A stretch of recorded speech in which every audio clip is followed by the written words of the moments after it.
Thermometer में देखिए सबसे ऊपर जो काम होता है वैसे तो अपना म्यूजिक का ही है। जो म्यूजिक उन्होंने बहुत अच्छा बनाया है हमारे अजय ने।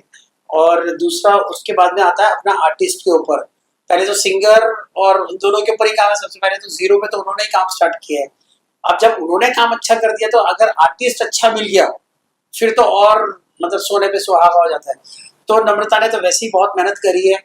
फिर हम दोनों ने थोड़ी बहुत हम दोनों ने निपटा दिया है। हमारे डीओपी ने इसने थोड़ा और ज्यादा मेहनत करी है, हमने थोड़ी और कम मेहनत करी है।